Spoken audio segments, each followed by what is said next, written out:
O USS Ronald Reagan, assim como uma colmeia gigante, organiza enxames das aeronaves mais mortais do mundo. Este super porta-aviões é uma cidade armada de 6.000 habitantes, cuja presença intimidadora foi projetada para servir e proteger. Com 97.000 toneladas de deslocamento, vamos ver o que é preciso para fazer funcionar a mais recente demonstração de poderio da Marinha Americana. Porta-aviões USS Ronald Reagan. O USS Ronald Reagan foi batizado em homenagem ao mais comunicativo dos presidentes. E este navio passa sua filosofia mais notória em alto e bom som. Paz através da força, muita força. Eu adoro, é um navio novo, somos o rei do pedaço. Não precisamos provar nada, pois somos os melhores e eu mantenho a minha palavra, hein? Esse rei do pedaço não precisa provar nada. O USS Ronald Reagan e sua tripulação só precisam provar para os oficiais superiores da Marinha Americana que estão prontos para entrar em ação. Esta será uma visita exclusiva ao maior marco da era Reagan. Eles a chamam de autorização de funcionamento, que é o selo de aprovação que o Reagan precisa antes de entrar em ação. A tripulação aguarda com ansiedade. Senti como se estivesse no primeiro dia de escola, quando subi a bordo pela primeira vez. O USS Ronald Reagan é o 9º porta-aviões da classe Nimitz. São os maiores do mundo, e este aqui é o mais impressionante de todos. Os mais recentes avanços foram incorporados a bordo deste navio. Esse progresso não saiu barato. O navio custou 4,5 bilhões de dólares. Isso significa bilhões com B maiúsculo. Com capacidade para transportar até 85 aeronaves de combate, pode proteger os Estados Unidos de qualquer ameaça militar. Com uma torre de 20 andares acima da linha da água, a altura elevada do Reagan só fica menor em comparação à extensão da proa até a popa. Com 333 metros de comprimento, é comparável ao Empire State fazendo um cruzeiro no oceano. É impulsionado por 2 reatores nucleares que podem operar no mar durante 20 anos sem necessidade de recarregar, se bem que a Marinha não espera que isso aconteça. Isso seria bem difícil, não é mesmo? Passar 20 anos no mar seria muito solitário. Deve ser solitário, porém não faltaria nada. O navio parece uma cidade. Nós temos correio, temos também coleta de lixo, temos tudo de que uma pequena cidade precisa para funcionar. Por falar em cidade, daria para instalar a população inteira de Aspen, no Colorado, e ainda sobraria espaço. O Reagan pode acomodar mais de 6.000 pessoas. Ele, inclusive, tem CEP próprio. Pode armazenar alimentos e provisões para manter a tripulação por 3 meses. Ele possui 30.000 luminárias e 1.400 telefones. 2.100 quilômetros de cabos e instalações elétricas decoram os passadiços. Quando o Reagan se movimenta bruscamente, é melhor tomar cuidado. Quando transporta a capacidade máxima, ele realiza um deslocamento de 88.000 toneladas métricas, o que significa que, ao flutuar, desloca 88 milhões de quilogramas de água, ou seja, 28,7 piscinas olímpicas. Isso é que é agitar o oceano. É um navio grande construído com um único objetivo. Nossa missão consiste em fornecer um aeródromo para o combate. A vantagem de se ter uma base aérea flutuante é simples. Ele pode fundear onde quiser em águas internacionais, o que o mantém próximo de qualquer zona de conflito no planeta. É uma base de combate totalmente operacional. Para onde quer que vá, sua missão é sempre a mesma: fazer pousar e aterrissar aeronaves de modo rápido e com segurança, sem dar informações ou pedir permissão para ninguém. Enfim, tudo o que acontece dos andares inferiores ao topo da torre está voltado para isso, ou seja, orquestrar a confusão no convoo.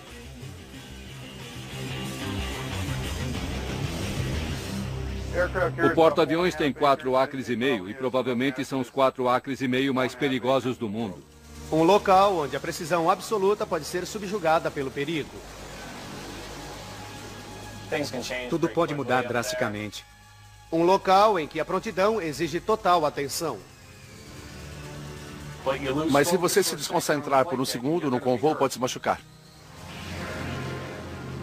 Quando as operações aéreas estão em pleno funcionamento, pode haver 450 tripulantes no convoo. E é melhor estar posicionado corretamente e no momento certo. Se você não estiver na posição correta, alguém informará rapidamente. Em alguns minutos irão agarrá-lo e arrastá-lo para a sua posição correta, o que causará muitos problemas, porque você parou toda a operação. Se você estiver caminhando na área de aterrissagem quando não deveria estar lá, você prejudicou todo o esquema. O circuito é frenético. De um lado do convoo, as catapultas lançam os aviões, enquanto que simultaneamente do outro lado, os cabos prendem os aviões que aterrissam. Enquanto isso, as equipes de terra posicionam mais aeronaves para decolar e outras equipes liberam as pistas para aterrissagens. É um local com grande propensão para uma catástrofe.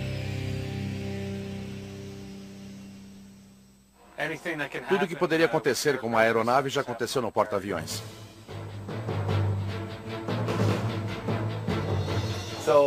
Nós costumamos dizer que os marinheiros devem manter a cabeça no lugar, tomar cuidado, pois a aeronave pode virar o escapamento em sua direção e lançá-lo pelos ares. Já vi alguém ser lançado a 12 metros por um Tomcat e eles nem perceberam o avião fazendo a manobra. O potencial para acidentes aumenta ainda mais durante a noite. As aeronaves taxiam no convoo durante a noite e não há muita visibilidade. A atenção deve ser redobrada. Não dá para enxergar muito bem as hélices dos Hawkeyes, dos Codes ou dos C-2S. Por isso, pode-se caminhar em direção a elas principalmente à noite. Portanto, é uma das coisas para as quais se deve prestar muita atenção. O que mais me preocupa é o cara acertar a rampa à noite, porque cria uma bola de fogo que se alastra pela área de aterrissagem e possivelmente irá atingir outro avião e a tripulação dentro dele. Eu pensei que melhoraria conforme as aterrissagens aumentassem, mas não. À noite você não encontra muitos caras que dizem, foi divertido, vamos fazer de novo. Quando as péssimas condições do tempo se unem ao mar agitado, o nível de perigo sobe consideravelmente. O convoo se move até 4,5 metros e desce. É bastante assustador. Quando o tempo piora, você não consegue ver a proa e a popa do navio. A chuva cai na horizontal e fica tudo muito perigoso. As pessoas perdem o equilíbrio, escorregam, os chapéus e as luvas saem voando, objetos rolam pela área de aterrissagem, o que potencialmente rói um avião. Ele disse rói o avião? Objetos que rolam pela área de aterrissagem e podem danificar um avião. Rói! Vamos esclarecer uma coisa. ROI significa resíduos de objetos estranhos. Uma explosão pode transformar qualquer objeto em um perigoso projétil que pode machucar alguém. Pode ficar preso nos ganchos de parada, no trem de aterrissagem ou nas catapultas. Não deveria jamais permanecer no convoo de um porta-aviões. A Marinha leva isso tão a sério que varreduras periódicas são realizadas nos dias em que não há operações aéreas. Na varredura, centenas de marinheiros e oficiais inspecionam metodicamente os 2 hectares do convoo de ponta a ponta em busca do menor sinal de resíduo.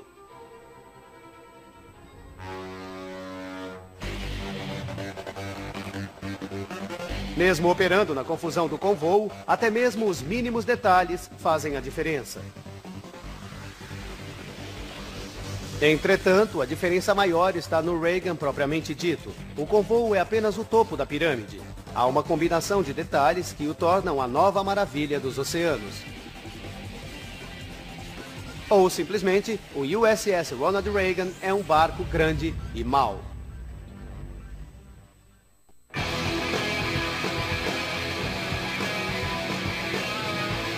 Com punhos de aço, o USS Ronald Reagan está pronto para controlar qualquer situação antes que saia do controle. O oficial tático tenente Kevin Rubel. Tentamos projetar força. Podemos levá-lo para perto de qualquer costa a qualquer momento. Isso ajuda, penso eu, de modo geral, a manter a segurança dos Estados Unidos. Esta representação de força é possível graças à definição específica das funções de todo o pessoal envolvido. Onde? Onde nós estamos? O capitão Gene Simons é o oficial comandante do navio. Considerando que este é um empreendimento bastante complexo, cada parte precisa ser fragmentada em um conjunto de procedimentos e normas simples e fáceis de serem seguidos. Uma forma de simplificar os procedimentos no convoo é diferenciar as equipes com uniformes coloridos. Vamos à lista dos uniformes. Os amarelos cuidam da circulação das aeronaves. Os verdes lidam com as catapultas e os ganchos de parada. Os roxos abastecem os aviões. Os marrons monitoram os aviões. Os azuis empurram e cuidam dos engates que prendem os aviões. Os vermelhos cuidam dos armamentos e da munição. Eles também são responsáveis em caso de acidentes e incêndios. Os uniformes brancos cuidam das tarefas relacionadas à segurança, como inspeções. Se você for daltônico, nem pense em trabalhar no convoo de um porta-aviões. A coisa toda é muito elegante, pois para cada uma das áreas integradas temos diretrizes simples e diretas. Algo que podemos treinar e repetir inúmeras vezes até ter confiança no que estamos fazendo.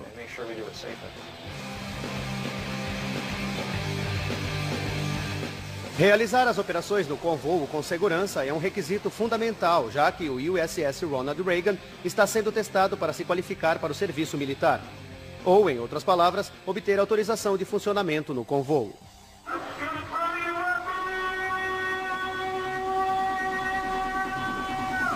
Poucas equipes de filmagem tiveram a oportunidade de observar uma parte importante dos preparativos deste mega navio. Para alguns tripulantes, como o chefe júnior Thomas Quinn, que foi escalado para trabalhar no Reagan desde sua construção, a autorização de funcionamento do convoo é um grande marco. Tenho muito orgulho da ala aérea e todo o trabalho que realizamos para conseguir a autorização do convoo. Isso exigiu muito esforço de todos. Para obter a autorização, é necessário que os representantes dos oficiais superiores avaliem o desempenho do navio. Recebemos uma equipe enviada por nossos oficiais superiores na Base Naval do Pacífico em San Diego. Esta equipe, conhecida como AirPac, representa a frota do Pacífico, onde o Reagan permanecerá em serviço. Segundo o oficial de lançamento e recuperação, o tenente-comandante Joe Stout, é uma experiência excitante, mas que deixa todo mundo tenso.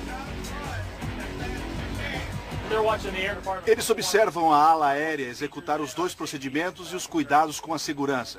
Quando estiverem convencidos de que estamos operando corretamente, eles irão liberar as manobras com as aeronaves.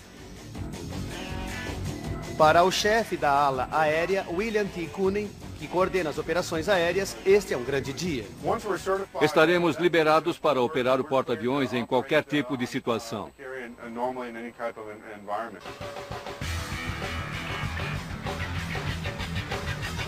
Para obter a autorização, a tripulação do Reagan deve reagir às piores situações possíveis. A tripulação do convoo está a 1000, pronta para agir. Esperamos que tudo corra bem durante os exercícios. Na primeira situação, um gancho de parada está inoperante e é preciso trocá-lo.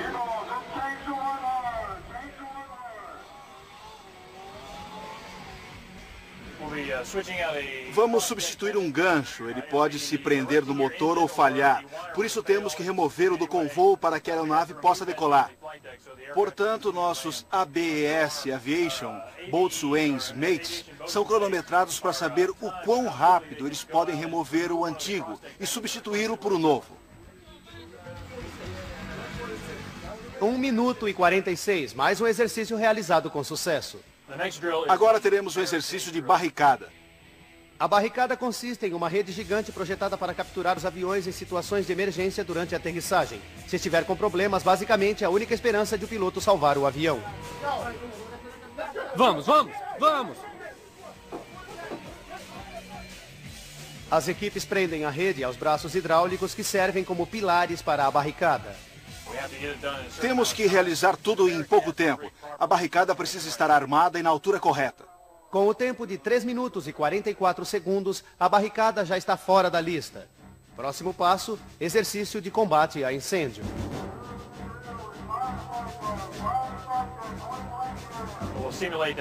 Simulamos o pouso de uma aeronave com problemas, iniciando um incêndio.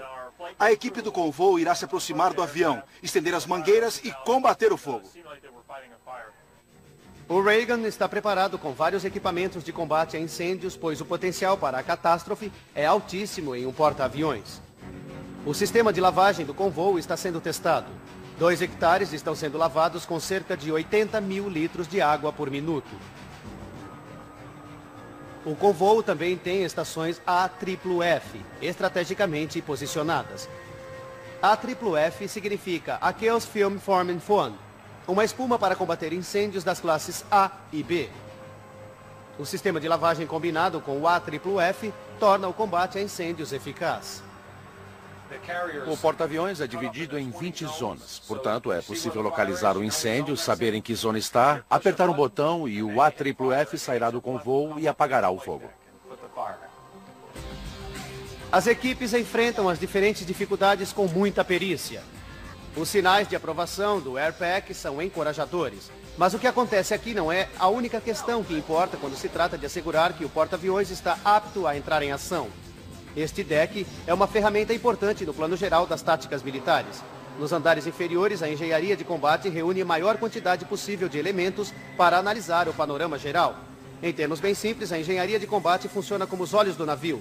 Eles recebem diretamente os dados que chegam via radar, rádio e da antena de satélite. Observamos 5, 10, 20, 200, 500 milhas para navegar com segurança, procurando obstáculos na superfície ou embaixo dela e observando os céus 2, 3, 4, 500 milhas. De volta ao convoo, onde os exercícios terminam com mais uma vitória no combate ao incêndio, a equipe de AirPack considera que a tripulação do Reagan passou nos testes. O convoo está preparado para fazer aquilo para o qual foi projetado. A tripulação está pronta para mostrar suas habilidades no teste final. Os pilotos se aprontam para enfrentar as catapultas e ganchos de parada. E o USS Ronald Reagan está a um passo de se tornar mais um porta-aviões a serviço da Marinha Americana. Ele encontra-se no pináculo da tecnologia do super porta-aviões e foi concebido para operar durante 50 anos. Isso quer dizer que se você está se formando no colegial agora, ainda estará ativo quando você se aposentar. Antes de descobrir o que o torna único, vamos dar uma olhada na anatomia de um porta-aviões normal. A ilha é a torre que fica no deck, de onde eles manobram o navio, controlam o fluxo de ar e monitoram as atividades no convoo. Na ilha também está instalado o radar e outros equipamentos de comunicação. O convoo é onde os aviões decolam e pousam. Nos andares inferiores temos o hangar, onde as aeronaves que não estão em uso ficam estacionadas. Alojamentos, áreas de alimentação, sistemas de propulsão, geradores de energia, tudo que mantém esta pista flutuante está espalhado pelos andares inferiores. Como o mais novo porta-aviões da Marinha Americana, o Reagan é um exemplo vivo de uma mega construção naval e uma estrutura como esta não pode ser erguida da noite para o dia. Construir um navio como este e outros iguais a ele é um feito de engenharia gigantesco. A construção do Reagan começou na Northrop Grumman Newport News, na Virgínia. Um estaleiro é um brinquedo para adultos que montam blocos imensos. As seções do navio são pré-fabricadas. Em seguida, enormes guindastes levam as partes para o dique seco, onde são reunidas para formar o navio. O ato de se colocar a primeira seção pré-fabricada do navio em dique seco é chamada de deitar a quilha. No caso do Reagan, marcou o início de 5 anos de construção. Do momento em que é designado para ser construído pelo Northrop Grumman Newport News, existe um longo processo. O navio começa a ganhar vida quando parte da tripulação chega antes de o navio sair do dique seco. A tripulação designada para o navio antes mesmo de ele entrar em serviço recebe um certificado de Plank Owners. Você deve levar em conta que temos um pessoal que está no navio há alguns anos. Eles estão desde a construção do navio. É algo bem diferente do que a maioria dos marinheiros está habituada a fazer. Totalmente fora da rotina. Os Plank Owners estiveram presentes para identificar maneiras eficientes de a Marinha utilizar os espaços do navio. Nas fases posteriores de construção, os Planck Owners equipam o Reagan com muitas instalações.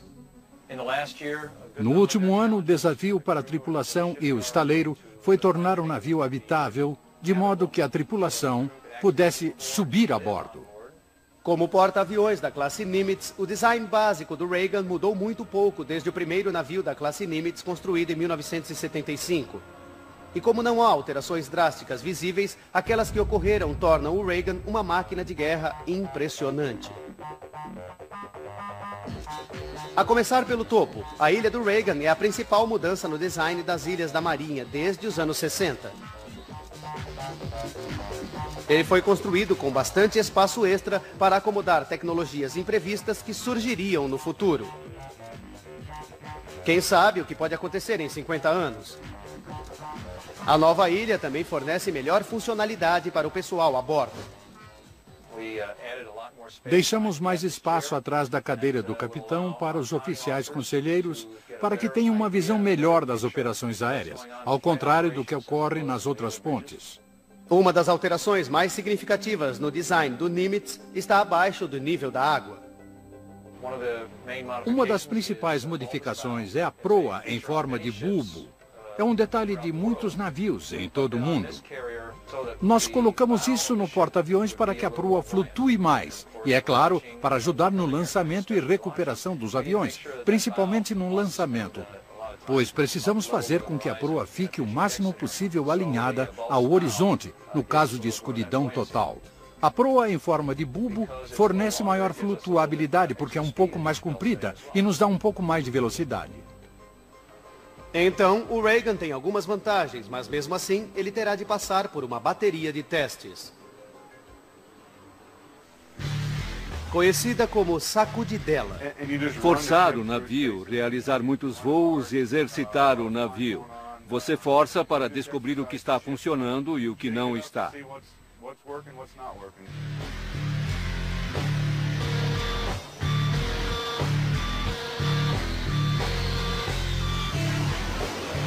O oficial executivo Andrés Brugal acompanha atentamente tudo o que acontece no Reagan.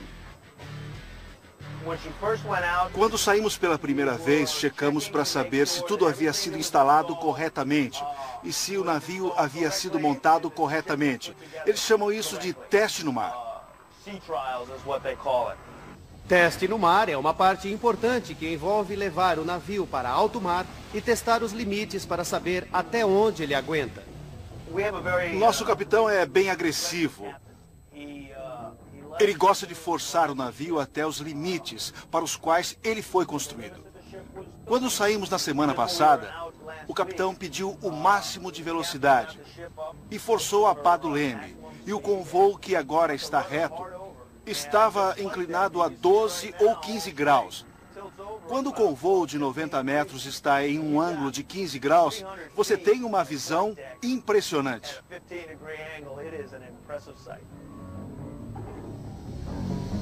O Reagan suportou os intensos testes no mar.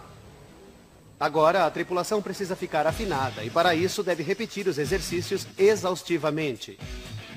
O que vem logo atrás de nós? Bomba, bomba, bomba! O que nós somos? O trabalho de Sam Oliver é deixar a equipe sempre alerta. Não sabemos. Não dizemos. Não dizemos.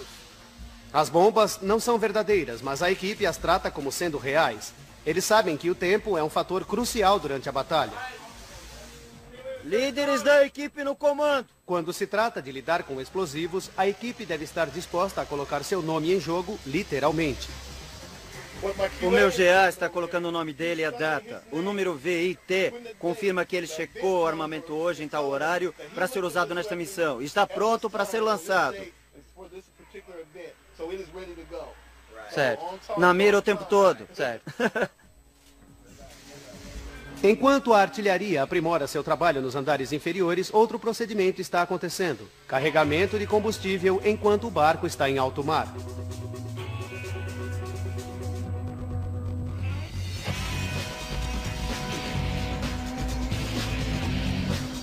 Para carregar o combustível, linhas são lançadas até o barco de combustível que se movimenta junto com o porta-aviões. Essas linhas são usadas para mover mangueiras gigantes através do navio para onde o combustível é bombeado. Quando os tanques ficam cheios, o Reagan pode carregar uma enorme quantidade de combustível de jato.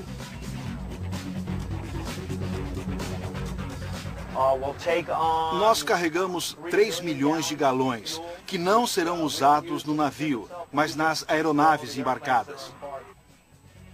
É gasolina suficiente para fazer um carro econômico viajar 4.200 vezes ao redor do mundo. Guardar 11 milhões de litros de combustível de jato é um perigo por si só. Bem abaixo dos andares inferiores, na barriga do monstro, a armazenagem e distribuição do combustível é monitorada. Neste momento estou embaixo da água. Tem água sobre a minha cabeça. Estamos bem embaixo. No início fiquei assustado, mas agora já me acostumei e não vejo problema. Uma rede imensa de canos e válvulas é usada para distribuir o combustível através dos diversos locais de abastecimento do navio. O que pode acontecer se eles não distribuírem uniformemente o combustível por todo o porta-aviões? Estaríamos inclinados e daria para perceber. Já vi isso acontecer antes. Você está no convô e é muito importante que esteja equilibrado. Cuidar de 88 mil toneladas métricas, espalhando água para todo lado, é uma missão de enormes proporções. Seja na distribuição de 11 milhões de litros de combustível de avião, um comportamento da proa que mais parece um torpedo de 635 toneladas, ou na concentração e prontidão dos milhares de tripulantes. O Reagan, em todos os sentidos, é um oponente que não pode ser desprezado.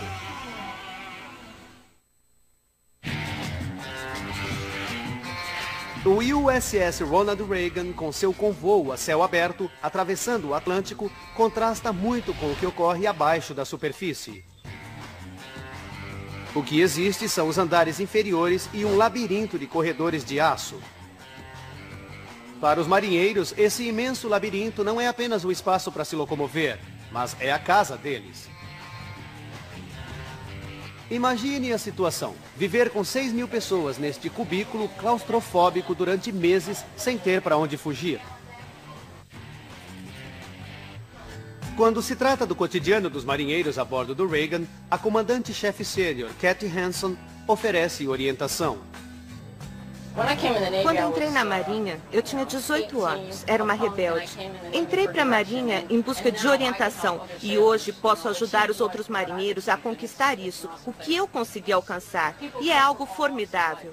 As pessoas têm procedências diferentes, por isso às vezes têm problemas financeiros. Às vezes sentem que a distância dos filhos, do marido ou da esposa é muito difícil. Por isso os ajudamos a suportar. Então, como é que é o Reagan como um lar longe de casa? Bom, para começar, espaço é um luxo. O alojamento feminino é semelhante à maioria das acomodações no Reagan. Um tour por este lugar é uma aula de arrumação. Aqui temos o nosso baú. É o espaço que recebemos para guardar nossos pertences e você pode observar como devemos dobrar tudo de uma certa maneira para que os uniformes consigam caber aqui. É preciso manter as roupas dobradas e arrumadas por causa do espaço limitado. E os oficiais fazem questão de deixar os marinheiros apreensivos. Homem no deck! Nós recebemos uma lista e quando há inspeção eles se certificam de que você não tem nada guardado que não deveria no seu armário. Eles fazem visitas surpresa. Eles não avisam e, portanto, é sempre uma correria. Morar em alojamentos apertados não é a única experiência de vida a bordo do Reagan. A utilização de dinheiro vivo é expressamente proibida. Antes de iniciar a viagem, os marinheiros trocam por pontos, que são registrados em um caixa eletrônico. Há também os aspectos mais corriqueiros, como cortar o cabelo. O Reagan tem salão de cabeleireiros. As pessoas têm suas crenças. Ele tem 3 capelas. Se precisar fazer compras, é só procurar as 2 lojas de conveniência a bordo. Se quiser queimar calorias ou aumentar a massa muscular, pode frequentar a academia. E para aquela correspondência sempre bem-vinda, existe uma agência do correio. Se faltarem selos, é só usar a moeda da Marinha. Obrigado.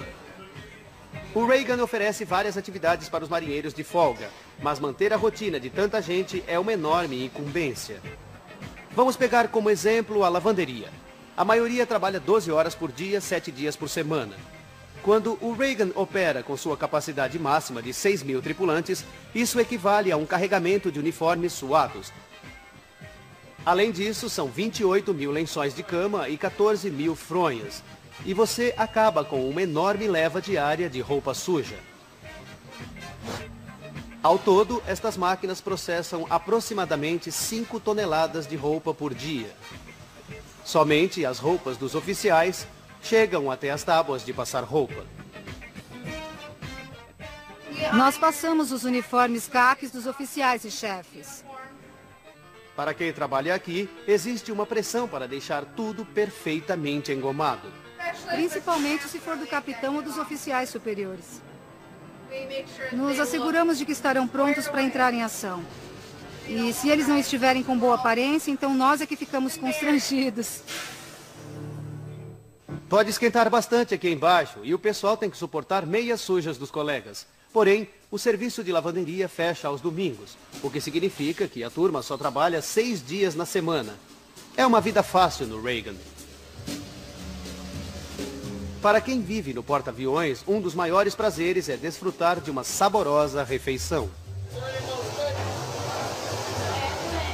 Fremel Hoover é o capitão de cozinha, ou seja, ele está no comando das cozinhas do Reagan. Uma refeição é o que levanta o ânimo a bordo. Quando os rapazes manobram os aviões e têm um dia ruim ou outras situações do gênero, eles sabem que virão até aqui e encontrarão qualidade em um serviço de primeira. Oferecer um serviço de primeira significa manter a cozinha sempre aberta.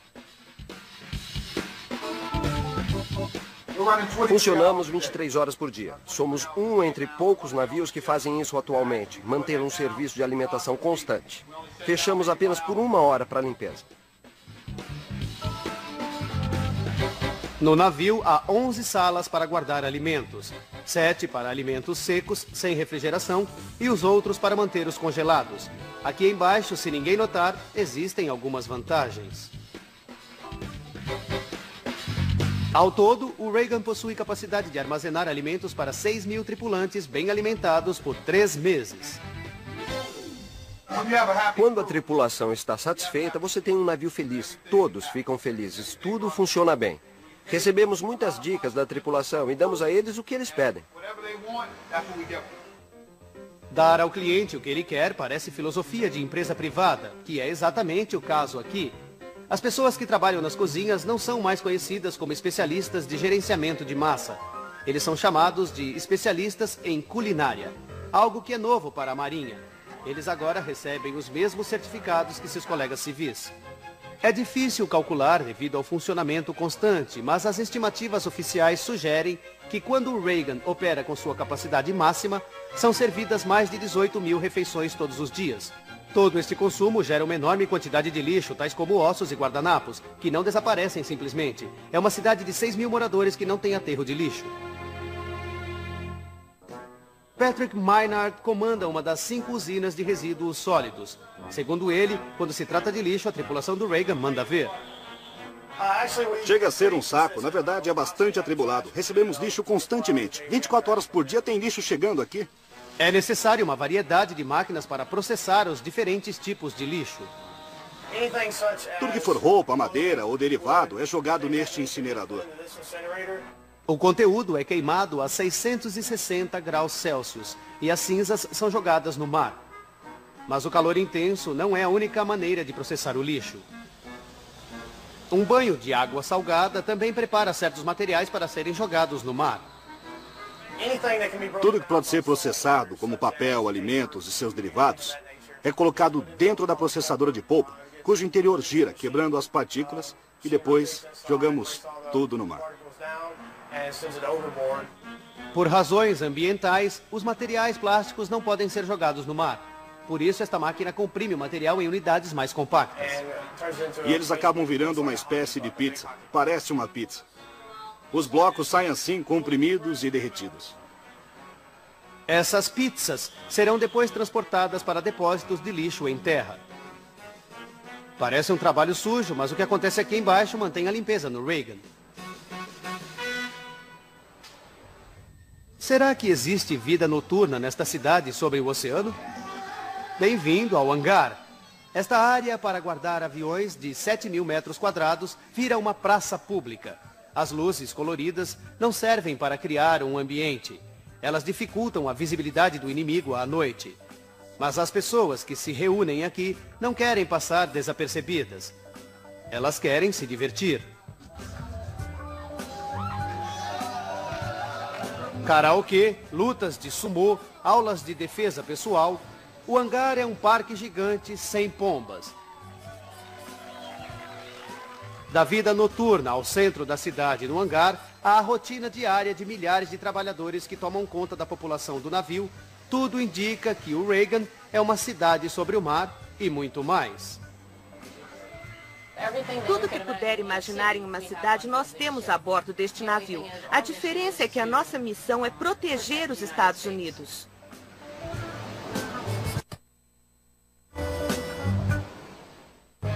As coisas começam a ficar interessantes no convoo do USS Ronald Reagan.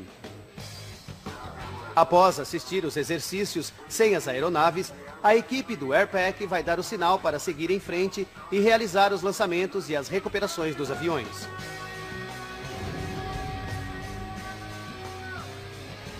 Agora a brincadeira acabou. É hora de encarar a realidade. Queremos os aviões a bordo para pouso e arremetida de aeronaves.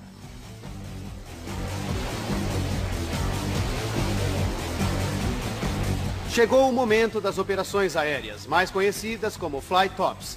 Esses exercícios darão mais um passo adiante para obter a autorização de funcionamento do convoi. Gosto de admirar o espetáculo. Até mesmo o comandante está na beira da poltrona, ou melhor dizendo, no seu trono, para esta apresentação. O chefe da ala aérea é quem tem o controle de voo e a tarefa de manter o que chamamos de configuração, de modo que possam dar a volta e realizar o máximo possível de aterrissagens. Vamos aterrissá-los, taxiá-los até a catapulta e lançá-los novamente. Teremos de 4 a 6 aviões circulando nesta configuração e faremos isso o dia todo.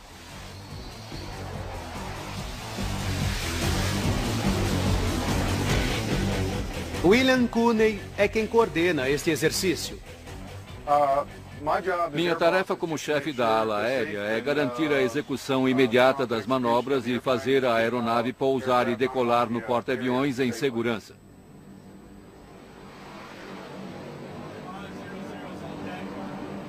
O braço direito de Cooney é Thomas Quinn. O oficial ou chefe da ala aérea está no comando. Sou o primeiro oficial auxiliar da ala aérea. Me chamam de chefe júnior. Eu estou acompanhando as CATs 1 e 2. O chefe da ala aérea está cuidando das CATs 3 e 4 e das aterrissagens. CATs é o termo usado pela Marinha para se referir às catapultas. Por isso o chefe e eu estamos sempre de cabelo em pé. E você vai me ouvir gritar nos 5 microfones para manter os tripulantes mais jovens concentrados, porque é um local perigoso. Se eles permanecerem concentrados, conseguiremos realizar a tarefa. Essas operações envolvem a aterrissagem de aeronaves na popa do navio, enquanto outras são lançadas na proa. A única maneira de garantir que cada um realize suas funções adequadamente é manter uma esquadrilha de aviões entrando e saindo em perfeita sincronia. O tenente Dennis Mitchell mantém todo mundo na linha, o que é particularmente difícil de se conseguir com uma tripulação jovem em um navio novo. A parte mais difícil é colocar todos no compasso, no status missão. A ferramenta principal para manter as aeronaves em sequência é um tabuleiro.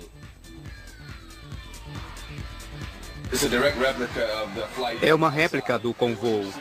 Onde existe uma aeronave no tabuleiro, existe uma real no convoo. Isso informa o manipulador qual o status de cada aeronave e sua localização.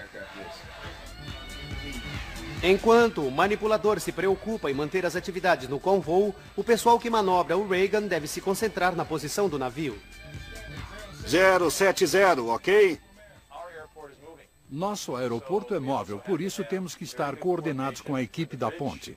Esse pessoal que você está vendo atrás de mim, o oficial do deck dá ordens para o timoneiro para garantir que o vento continue a nosso favor no convoo e que estejamos na velocidade adequada para garantir uma boa velocidade do vento. Decolar com a ajuda do vento significa que o avião terá mais elevação e os pilotos receberão o impulso necessário para voar. Quando fui lançado pela primeira vez, eu gritei como uma garotinha. Eu não vou mentir pra você, foi emocionante. E você vai de 0 a 120 em 1 ou 2 segundos.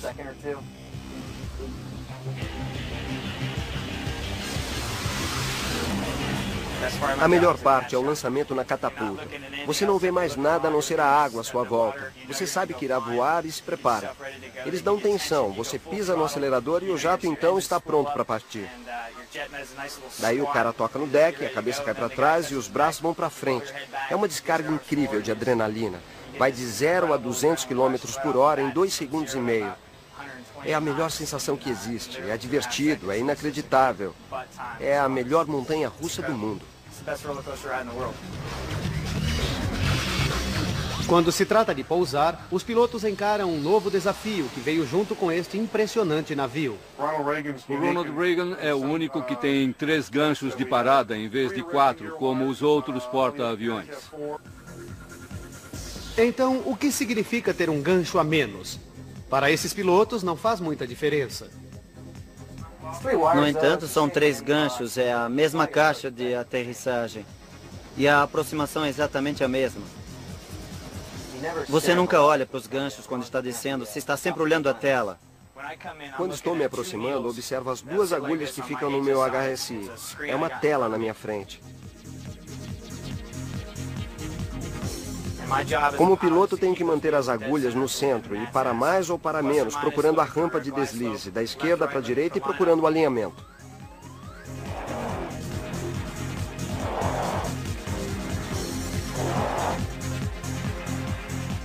Quando o piloto mantém o avião dentro do quadrado, ele está voando por uma pequena janela como uma zona de strike no campo de beisebol. Se estiver dentro da zona, garante a aterrissagem. Pode ficar complicado e tudo acontece em cerca de 17 segundos, como vimos no começo da rampa de deslize ao tocarmos o chão. Temos apenas este tempo para descobrir o que fazer e garantir que está alinhado com o centro. Pode-se praticar o quanto quiser numa pista de 2.500 metros, mas não há nada igual à situação real. O simulador ou a prática na pista apenas reproduzem parcialmente a situação, mas nunca será o mesmo.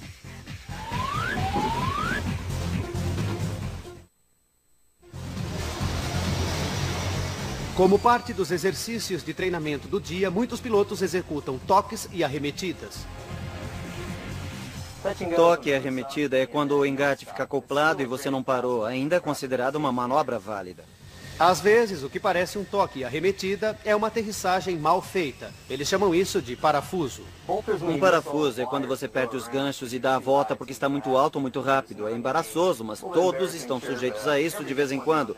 Normalmente, quando você parafusa, eles penduram um parafuso grande em cima da sua poltrona. Não temos parafusos ainda, mas estão para chegar.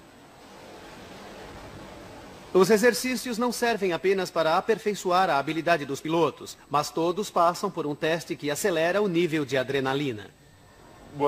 Eles terão que testar o limite. Vamos lançar aviões ininterruptamente das 2 da tarde até quase 2 da manhã. Serão 12 horas de operação aérea ininterrupta.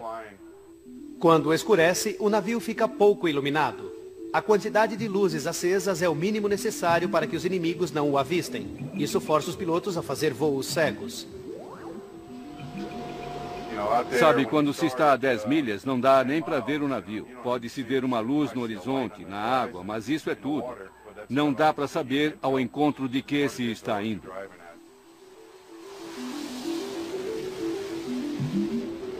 É extremamente escuro. Não existe local mais escuro do que o mar sem a luz da lua ou uma nuvem cobrindo-a. E isso é muito complicado para o piloto que não tem a referência do horizonte e está voando apenas com a ajuda dos instrumentos. Ele só tem poucas luzes na sua frente, que delineiam as formas do navio. Na frente do navio existe um espaço chamado de bolha. Aqui, o operador das catapultas fica escondido enquanto lança um avião atrás do outro no céu noturno. Ainda não dá, senhor. Lançar aeronaves é uma questão de equilibrar uma série de variáveis. O operador das catapultas deve considerar o peso da aeronave, a densidade do ar, a direção do vento e a movimentação do navio na água. Quando tudo estiver coordenado, ele aciona o botão.